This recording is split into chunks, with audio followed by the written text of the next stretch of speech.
अस्सलाम वालेकुम नाज़रीन, आज का जो कैसे हुआ जी अरशाद भट्टी साहब, और अरशाद भट्टी साहब ने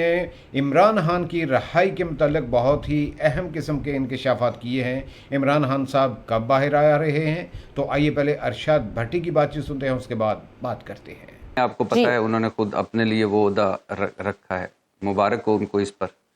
दूसरी बात है,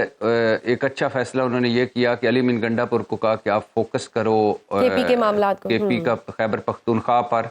और बैरिस्टर गोर को कहा कि आप फोकस करो जो पार्टी मामलात और आलमी वो जो डिप्लोमेटिक सर्कल है उन पर। तो उमर अयूब साहब जिनकी नशिस्त खतरे में है, और ये आपको मैं बताता चलूं कि इस्लामाबाद में आजकल ऐसी बातें हो रही हैं कि अब पाकिस्तान तहरीक इंसाफ के मेंबरान, ख़ास तौर पर कौमी असम्बली के मेंबरान की नाहलियों का सीज़न शुरू होने वाला है। जी बिल्कुल। चित्राली साहब जो हैं वो नाहल हो गए, इसके बाद उमर अयूब साहब की बारी है, इसके बाद और मुबैना तौर पर नाहल होंगे। और इसकी दो वजह हैं जो इस्लामाबाद में अफवाहें चल रही हैं या खबरें चल रही हैं या गप्पें चल रही हैं। एक कि मुस्लिम लीग का इन्हिसार ख़त्म करना पीपल्स पार्टी से, मुस्लिम लीग के पास इतनी सीटें हो जाएं कि वो अकेली कोई आईनी तरमीम कर सके, वो 27वीं हो कोई भी हो। तो दूसरा बिलावल भुट्टो को अपोजिशन लीडर बनाना, तो मतलब तरीके इंसाफ से अपोजिशन लीडर भी ले लेना, तो बिलावल भुट्टो। तो बिलावल साहब की भी बचपन की ख्वाहिश है, जरदारी साहब की बचपन की ख्वाहिश थी बिलावल को प्राइम मिनिस्टर बनाना, उस बिलावल की ख्वाहिश है कि अपोजिशन लीडर बनकर फिर प्राइम मिनिस्टर बनना। तो मतलब सारों की ख्वाहिशें पूरी होंगी। इमरान खान साहब ने उमर अयूब और सलमान अकरम राजा को इस इस्तेजाज मुल्कगिर इस्तेजाज की मुहिम का इंचार्ज बनाया है। अब दो तीन अगर ग्राउंड रियलिटीज देखें जी, तो एक तो ये वक्त नहीं है मुनासिब, क्योंकि कौम अभी भी जंग टली नहीं है, भारत और हमारा आमना सामना है। तो कौम या मुल्क एक और तरफ लगा हुआ है, इश्यूज और हैं। दूसरा ईद आ रही है और उसके बाद मुहर्रम आ रहा है। ईद और मुहर्रम के दौरान अगर ये कुछ करेंगे तो वो दफ़ा 144 इनका सामना करेगी और इनको फेंटियां पड़ेंगी कि ये भाई सिक्योरिटी के मामलात हैं, आप ये क्या कर रहे हैं जी। तीसरा इस वक्त जो लीड करने का है, क्या उमर अयूब पूरे मुल्क को लीड कर पाएगा, ये एक बड़ा मसला है। चौथा, मकसद मुझे नजर नहीं आ रहा कि मकसद क्या इससे क्या है। इमरान खान साहब की रिहाई वो तो मुमकिन नहीं है। क्या इस तरह का इस्तेजाज होगा कि हुकूमत हिल जाएगी, ऐसा भी मुझे दिखाई नहीं दे रहा। हाँ, और पांचवा हिकमत अमली विजन, यानी इस हवाले से तो हिकमत अमली इमरान खान साहब ने अभी देनी है। तो अगर हिकमत अमली ऐसी हो कि जिसमें इस्तेजाज एक शो किया जाए और ताकि पाकिस्तान तहरीक इंसाफ नजर आए, तो वो तो एक अलहदा बात है, लेकिन कोई इतना बड़ा इस्तेजाज नजर नहीं आ रहा। और एक आखिरी बात जो मैं जरूर करना चाहूंगा कि ऊपर इमरान खान है, नीचे उनके साथ लोग खड़े हैं, दरमियान में पार्टी मिसिंग है। तो जो पार्टी की अपनी ग्रुप बंदी है, जो अपनी लड़ाइयां हैं या जो अपने चीजें हैं, अगर इमरान खान साहब अलीमा खान को इसकी दे देते सरबराही के अलीमा खान ये लीड करेंगी, तो इससे बेहतर तरीके से हो सकता था। क्योंकि हमारा कल्चर है, मैं तो इसके खिलाफ हूँ, ये मरूसी सियासत लानत होती है, लेकिन फिर उन पे भी तो वही क्रिटिसिज्म होता है ना कि मरूसियत की सियासत शुरू कर दिया इमरान खान साहब ने भी, जिनके खिलाफ वो सारी जिंदगी बोलते रहे।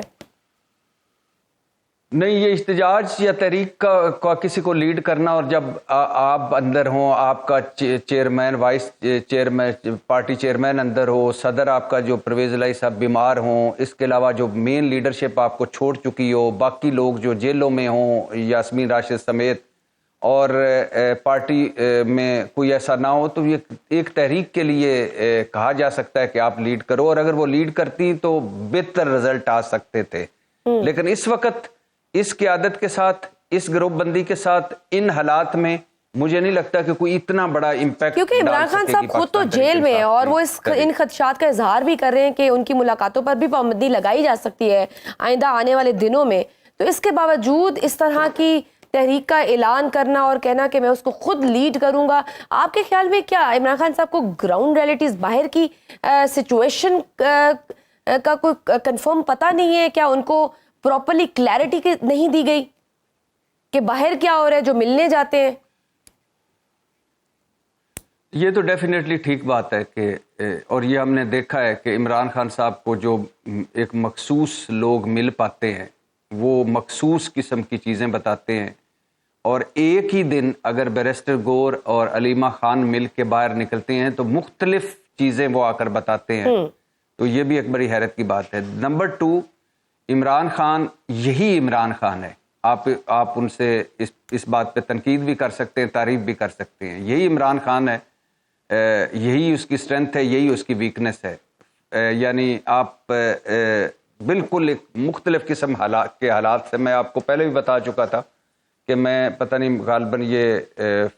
جنوری کے لاسٹ میں ملا تھا عمران خان صاحب سے الیکشن سے پہلے، جی یہ مجھے پہلی ملاقات، تو میں نے ان سے کہا کہ آپ کا بلہ چھن چکا، تو آپ کا پارٹی ٹوٹ چکی، الیکشن آ رہا ہے تو آپ تو فارغ ہو گئے۔ انہوں نے کہا تمہیں پتہ ہی نہیں ہے کہ 8 فروری سرپرائز کا دن ہے، قوم نے طے کر لیا اور تمہیں پتہ چلے گا کہ 8 فروری کو قوم کتنا بڑا سرپرائز دے گی، اور وہی ہوا۔ تو پارٹی کے جو عمران خان کی حمایت ہے اس وقت بھی انڈاؤٹیبلی وہ نمبر 1 پہ ہے پولیٹیکل پارٹیوں میں، لیکن پارٹی نہیں ہے درمیان میں، لیڈ کرنے والا نہیں ہے۔ اور دوسری بات کہ آپ نے ابھی کہا عمران خان صاحب نے اچانک پھر سے بڑا ہارڈ سٹانس لے لیا ہے، جی ابھی 1-2 دن کی ان کی گفتگو یا پیغامات سامنے آئے، وہ پھر سے وہی ہیں جو بڑے سخت والے ہیں، اور اس سے یہ ثابت ہوتا ہے کہ سب کچھ اس وقت ایک بند گلی میں، اور عمران خان صاحب اس کی وجہ بتاتے ہیں کہ میں کیس نہیں میرے لگ رہے، نہ لگائے جا رہے ہیں، ملاقاتیں نہیں کروائی جا رہی، بیٹوں سے بات نہیں کروائی جا رہی، کتابیں تک نہیں پہنچنے دی جا رہی، وغیرہ وغیرہ۔ لیکن اس وقت عمران خان کی جو پاس پارٹی قیادت ہے اور جو موجودہ حالات ہیں اس میں مجھے نہیں لگتا، میرے لیے بڑا سرپرائز ہوگا اگر کوئی بہت بڑی کوئی تحریک چل پائے گی، لیکن مجھے نہیں لگتا کہ ایسا ہو۔ بھٹی صاحب، آپ بریک سے پہلے کہہ رہے تھے کہ جس طرح سے کہ عمران خان صاحب نے خود بھی کہا اور آپ بھی کہتے کہ پی ٹی آئی بند گلی کی طرف چلی گئی ہے، سخت فیصلے ہو رہے ہیں، ان کو پابندیاں بھی ہیں اور ان کو خاص امید بھی نہیں ہے اپنی عدلیہ پہ، تو پھر وٹ ڈو یو تھنک کہ اس ساری سچویشن میں اگر تحریک کا اعلان نہ کیا جائے، جیسے آپ کہہ رہے ہیں کہ وہ بھی کامیاب ہوتی ہوئی نظر نہیں آ رہی کیونکہ کوئی لیڈرشپ کی کمی ہے، تو وٹ ایلس؟ یہ تو ناظرین آپ نے ارشاد بھٹی صاحب کی بات چیت سنی، تو ان کا یہ کہنا تھا کہ کافی خبروں میں سنتے آ رہے ہیں، افواہیں بھی تھیں کہ خان صاحب کی ڈیل ہو رہی ہے، خان صاحب کی ڈیل ہو رہی ہے، خان صاحب 5 کو جو ہیں وہ رہا ہو رہے ہیں، عید سے پہلے رہائی ہو رہی ہے۔ لیکن میں یہ آپ کو بتاتا چلوں کہ خان صاحب کے ساتھ ڈیل پہلے تو نہیں تھی، لیکن اب خان صاحب کے ساتھ ڈیل ہو رہی ہے، لیکن خان صاحب اپنی ضد پر ابھی تک قائم ہے۔ اسٹیبلشمنٹ تو ڈیل کرنا چاہتی ہے، لیکن خان صاحب ابھی تک جو ہے وہ اپنی بات پہ اڑے ہوئے ہیں۔ ان کا یہ کہنا ہے کہ جو ہے وہ میری شرائط پہ جو ہے وہ میں ڈیل کروں گا، آپ لوگوں کی شرائط پہ میں ڈیل ہرگز نہیں کروں گا، لیکن اگر خان صاحب مان جاتے ہیں تو عید کے فوراً بعد عمران خان صاحب رہا ہو جائیں گے۔ تو یہ تھے جناب ارشاد بھٹی صاحب، اجازت دیجیے، اللہ حافظ۔